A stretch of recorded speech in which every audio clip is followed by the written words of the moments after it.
Welcome to this deep dive. You sent us a really fascinating collection of material this time, Yeah, all sorts. Articles, notes. all focused on the wonderfully complicated world of English swear word. Wonderfully complicated is right. So we're going to unpack why some of these words have such power, Mm. to shock or amuse or even get you into serious trouble. Yep. Our mission really is to give everyone listening a better handle on how to navigate this often tricky linguistic landscape. Absolutely. And what struck me about the sources was just the sheer variety of takes on it. Mm-hmm. We've got examples of how, like, one single word can land completely differently depending on the culture.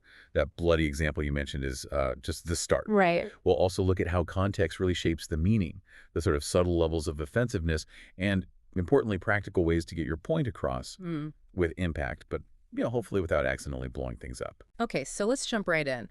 Your sources laid out these three golden rules for not crossing the line when you're, well, expressing yourself forcefully. Yeah, good place to start. The first one, and it seems almost too obvious, maybe, but it's key. Know your audience. Oh, fundamental. Absolutely fundamental. It's all context, isn't it? What gets a laugh with your mates could be like a disaster somewhere else. Exactly. Yeah. One of the examples in the material really drove this home. Talking about saying, this is bullshit. Right. With friends, fine, maybe funny. But saying that to, say, a relative who's grieving, or as the source rather darkly put it, having it haunt your funeral, yikes. Yeah, that paints a picture. It really shows how personal and context-driven the whole thing is. It makes you think about the unspoken rules in different groups. Totally. That social contract changes, doesn't it? So the second rule digs into understanding the actual, Yeah. the weight different swear words carry. It's not like they're all the same level of bad, is it? Not at all. There's definitely this unwritten scale. And the sources had a neat analogy comparing it to movie ratings. Oh, right. So damn was kind of positioned as like the milder end, Uh-huh. PG-13. Okay. Wait a second. Then you've got words like shit, which are, bumping it up to R-rated territory. Uh-huh. And then way up top, you've got the real heavy hitters, the C word, for example, described as potentially career-ending in the UK Wow. and a serious fight starter in the US. That huge difference alone shows you need to be aware. Definitely. And the third golden rule, which I thought was pretty clever, actually. When in doubt, Pixar it. Uh-huh. Yeah, I like that one too. It's basically about having those, softer, family-friendly alternatives ready to deploy when you feel that urge for something stronger. It's a really practical strategy, isn't it? Good for diffusing things or just like being mindful of who's around. Yeah. So instead of, blurting out what the F, you could go for what the fudge. Right. Or holy cow instead of the other one. Exactly. Holy shit becomes holy cow. Yeah. You still get to show surprise or frustration, but in a way that's way less likely to make people gasp. This actually makes me think of that listener story in the materials. Oh, yeah. They talked about using the word bugger in the U.S. and getting these shocked looks. Oh, right. I remember that. Whereas apparently in the U.K., it's super casual, like asking someone to pass the salt. Yeah, pretty much. It's got that very low-key energy there. It just nails how a word can carry totally different cultural baggage, You think you're being mild, but oops, depends where you are. That booger example is perfect. It really shows how a word sits on a completely different rung of that unspoken ladder of offensiveness depending on the culture. Yeah. Which kind of leads us nicely into this idea of a secret hierarchy of English swears. Right. It's not written down anywhere official, No rule book. but native speakers generally just get it somehow. How do you reckon people pick that up? Just hearing it. I think so. Mostly exposure, yeah. Hearing how words land in different situations, maybe getting a few negative reactions yourself along the way. School of Hard Knocks, swearing edition. Aha, exactly. So at the bottom of this hierarchy, this soft tier, The TV-friendly ones. yep, words like darn, heck, shoot. Things you might actually hear on broadcast TV. Right. The sources said these signal anger, but politely. Like, I'm annoyed, but look, I'm being civil. Precisely. You vent a bit, but without really breaking any, major social rules. Then you climb up to the medium tier. Okay. These are more common in, like, casual chat, but might get you a side eye in formal settings. Mm-hmm. Think, damn, crap. And interestingly, bloody in the UK fits here, too. Oh, right. The stub toe level of frustration. Yeah, that kind of energy. Spilled coffee, stub toe, that zone. And then, the nuclear tier. Yeah, the big guns. Used sparingly, if ever, in polite or professional company. We're talking F word, C word. Bye, mother. But Yeah. the sources suggested these usually mean extreme emotion, like I quit energy or a war just started, Yeah. level stuff. Serious business. And again, so important to remember those cultural twists we talked about. Bloody being way stronger the UK, closer to the F word's punch. But just meaning dang in the US. Exactly, huge No. difference. And bollocks, too, meaning nonsense in the UK, but are testicles in the US. Right. Definitely potential for awkwardness there. You could say that. The materials had a pretty handy pro tip here, if you wouldn't say it to a priest. Uh-huh. Probably don't say it at work. Seems like solid advice. It's simple, but pretty effective, right? Mhm. As a general rule for gauging workplace formality. Yeah. But okay, what if you're at work and you're like boiling inside, but you need to vent without getting fired?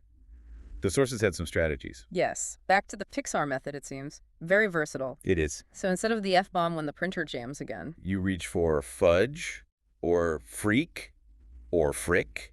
Right. And shit becomes sugar. Shoot. Maybe just Yeah. like a built-in swear filter for the office. Keeps it relatively clean, yeah. Yeah. And then there's the British approach, the mild swap.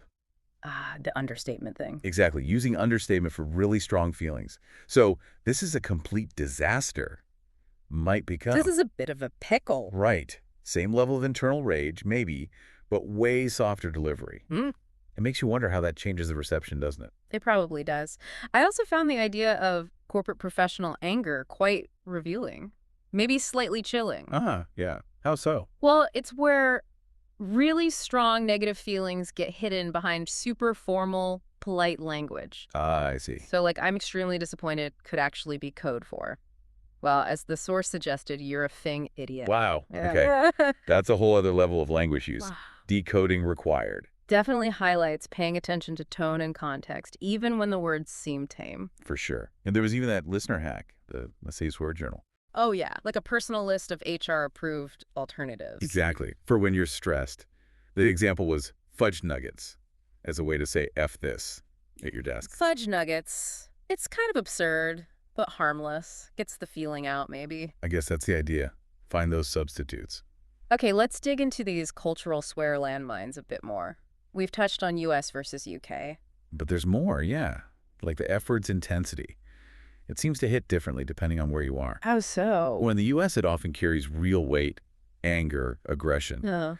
But in the U.K., while it can mean that, it's also used way more often just as an intensifier, Yeah. like punctuation almost, in everyday chat. Really? So less shocking, just from frequency. Yeah, the frequency and the context kind of dial down the perceived offense in many situations there compared to the U.S. baseline.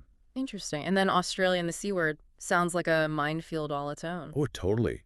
The sources described it as really nuanced. It can be like a term of endearment between mates. Mate, you're a good seed. That was the example, wasn't it? Camaraderie. Exactly. But then, in another context, you're a bad C could instantly mean aggression, like start a fight. Same word, wildly different meanings. Context is absolutely everything there. Wow. It really hammers home that understanding swears isn't just vocab, it's social dynamics, relationships, the whole picture. Yeah. The same word builds bridges or bruns them. Canada got a mention, too, for its sorry swearing. Uh-huh. Yeah, the polite approach. Sorry, but this is bullshit. To disagree strongly, but, cushion it with the sorry. It's such a blend, isn't it? Assertiveness meets politeness. It Yeah. seems very Canadian, maybe. Maybe it speaks to that cultural emphasis, perhaps. The sorry is like a little buffer. Softens the blow. And the big takeaway, the pro tip here, if you're unsure in a new place. Just listen first. Don't assume. Exactly. As the source wisely said, swears travel poorly. Don't pack them in your luggage without checking the local customs. Good advice. Which Okay. brings us to a fun little listener challenge suggested in the materials. Swear spy mission. Ooh, okay. What's involved? First part. Just try to notice the soft swears more. The dangs, the hecks, in shows and conversations. Just raise your awareness. Okay, simple enough. Eavesdrop for politeness. Part 2. Experiment with the Pixar method. For a whole day, consciously swap shit for shoot. Put it into practice. See how it feels, how people react. Yeah. Does it change the vibe? Yeah. And finally, the cultural experiment. If you're feeling brave, Uh-oh. try saying bloody hell in the US and the UK if you get the chance. Observe the difference. Report back. Okay, maybe with caution on that one. Definitely. Though there was that great example of someone trying flipping heck at work. And the boss thought it was cute. Yeah. A successful hashtag swear downgrade. Perfect. These challenges are fun, but they're really about, actively engaging with this stuff, internalizing it. Right. Moving beyond just knowing the theory. Exactly. Trying it out can really cement your understanding. So wrapping up this deep dive into the intricate world of English swearing, It's been quite the journey.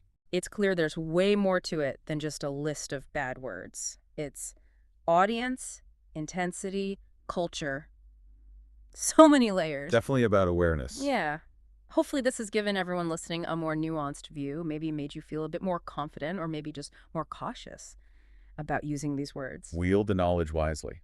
Or at least avoid regrettable emails. Oh. So what other linguistic puzzles or, communication quirks have people out there bumped into? We'd love to hear ideas for future deep dives. Yeah, definitely let us know what else you find interesting in the communication world.